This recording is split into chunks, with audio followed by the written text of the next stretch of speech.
This is Hidden Killers with Tony Bruschi. Here now, Tony Bruschi.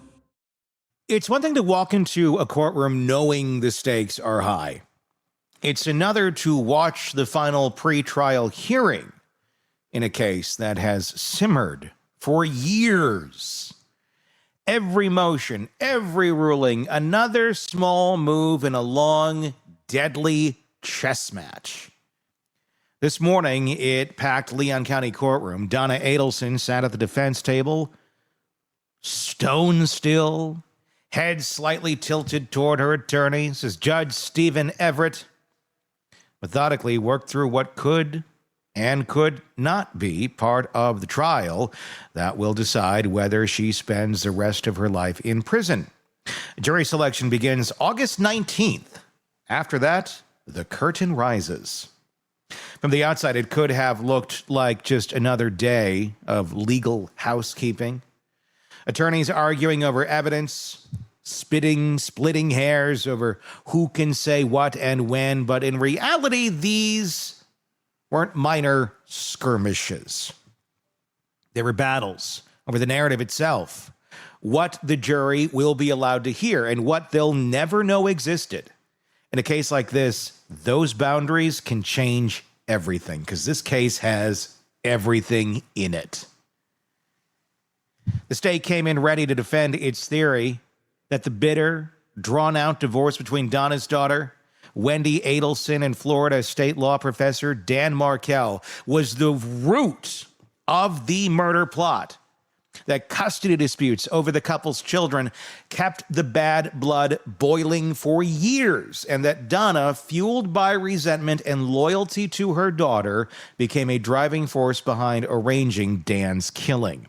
Prosecutors wanted the jury to see the entire divorce file, a thick stack of pleadings, motions, and accusations arguing that the sheer volume of hostility in those documents speaks to motive.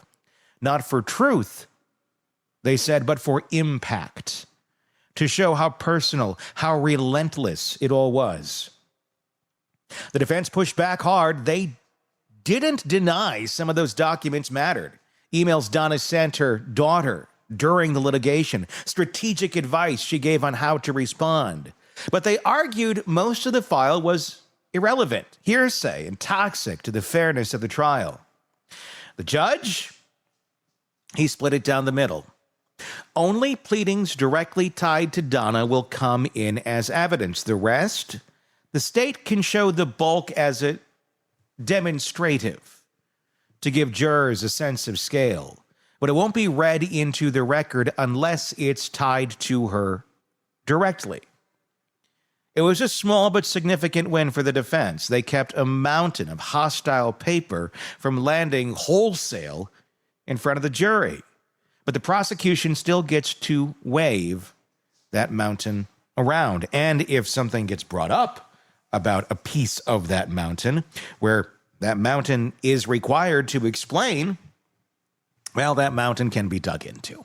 We've seen it in many other cases where, oops, someone said too much in court, and now that stuff that the judge originally said you don't get to see, well, guess what? You get to see it. So they're going to have to play their cards pretty tight. Not a lot of room for error in a situation like this. The arguments move quickly through other witnesses. Stephen Webster, Dan Markel's divorce attorney,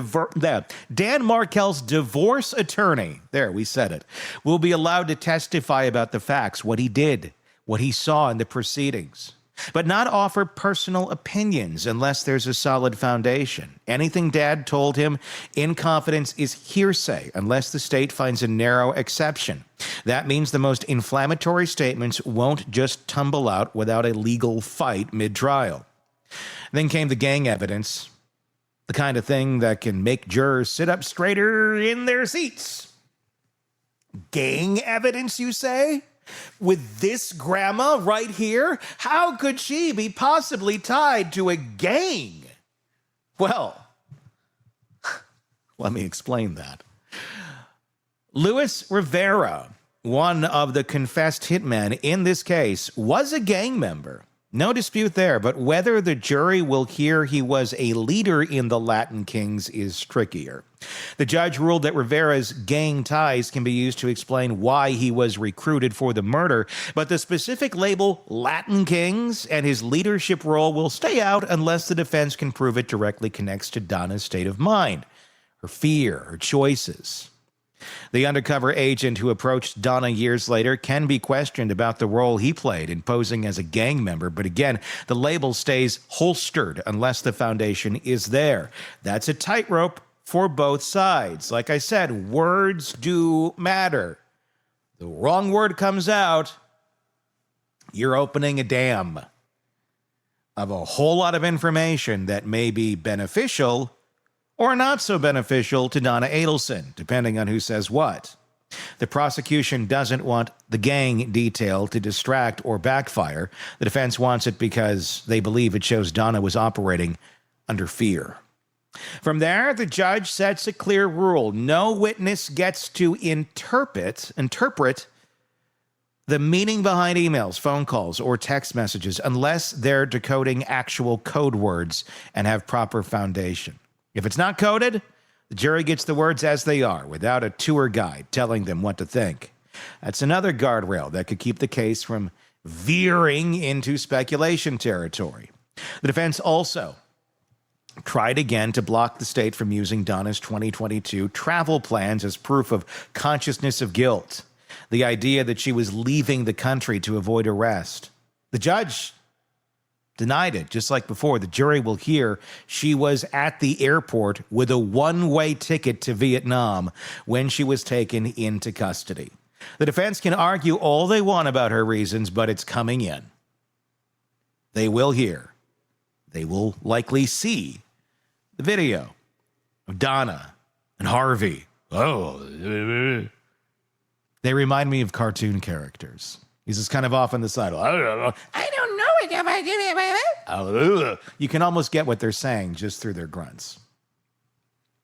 There was one area where the state simply conceded personal opinions about attorneys' ethics or behavior from investigators.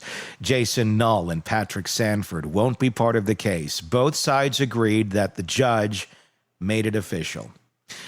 Then the courtroom shifted into logistics, jury selection, trial length, how to keep things moving without sacrificing fairness. 300 prospective jurors are summoned.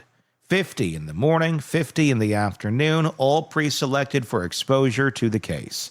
They'll be told not to talk to each other, handed reading material, kept under close watch to prevent the whisper networks that can poison a jury pool. The judge wants 12 jurors and 3 alternates. If they're seated early, testimony could start before the official August 25th launch date. The state estimates 5 to 7 days for its case. The defense says they'll need 4 to 6. With Labor Day off, that puts us into mid-September before a verdict is possible. The tension in the room wasn't just about rulings. It was the way defense pressed for table reconfigurations so their screens wouldn't be visible to the public or the media. It was in the concern about microphones picking up private whispers between attorney and client. It was in the judge's reminders about which rows will be reserved for family, which rules will bind the press, which faces can't be shown on camera. This trial has been watched, dissected, and fought over for nearly a decade now. There's no room for slip-ups. It's been delayed multiple times. If you remember, this trial was supposed to take place last fall. And now we're just going to start seeing it begin at the beginning of this fall. The rulings today tell us a lot about what's coming. The jury will hear about the divorce battle, but not be drowned in every scrap of paper. They'll hear about gangs, but only in a controlled way that ties directly to Donna's perspective. They'll hear Donna's own words, but no one else's translations unless it's proven coded. And then they'll hear she was caught in the airport with a ticket out of the country. In a trial that's as much about shaping the story as it is about proving facts, these lines matter. The prosecution needs a clean, tight narrative, bitter divorce, escalating hostility, and a mother willing to cross the line from loyalty to conspiracy. The defense needs to poke holes, to keep out anything too inflammatory, and to paint Donna as someone who may have said things in anger out of fear, but didn't plan a murder. Every ruling today adjusted those scales, if only by degrees. As the clock ticks towards August 19th, you can feel the weight of about what's to happen. Jury selection isn't just a formality. It's the process of finding 12 strangers who can sit through weeks of emotional, high-stakes testimony and decide whether Donna Adelson is guilty of orchestrating the killing of her son-in-law. Every juror will bring their own history, their own reactions to family drama, custody battles, and crime. In a case like this, with its tangled web of relationships, money, and vengeance, those reactions can matter more than anyone admits. What happens in that courtroom today wasn't flashy. There were no bombshell revelations, no sudden confessions. But if you were listening closely, you could hear the guardrails being built for the story each side wants to tell. Those rails will keep the trial from spinning out in some directions while opening the path in others. And once the first witness takes the stand, those paths can lead to very different places. By the time the jury hears opening statements, they won't know how much of the case they're not hearing. They'll have no idea which documents were fought over, which phrases were scrubbed from testimony, which labels were held back to avoid tipping the scale. That's the nature of the system. What's kept out is just as strategic as what comes in. For Donna Adelson, the next few weeks are all that stand between her and a possible life sentence. For Dan Markel's family, there's another chance, maybe the last, to see accountability in a murder that tore their lives apart. For the lawyers on both sides, they're the culmination of years of filings, negotiations, and arguments, all boiling down to this moment. And for everyone watching, the trial will be more about just testimony and exhibits. It'll be a study in how truth is presented, shaped, and sometimes constrained. Not to hide it, but to keep it within the rules. The facts themselves won't change, but the way they're delivered, the way they're framed, could decide everything. That's what today was about. Not drama for its own sake, but the careful drawing of a map the jury will follow. When they start that journey later this month, they won't have the whole landscape. They'll have the version each side fought to give them. In a case like this, where motive, fear, and loyalty are tangled into the same rope, which parts of that rope the jury is allowed to see may be the difference between a verdict of guilty and a story that ends with Donna Adelson walking out of court a free woman. Let me know your thoughts in the comments section on YouTube. If you're not there already, just search Hidden Killers with Tony Bruschi and you will find us there.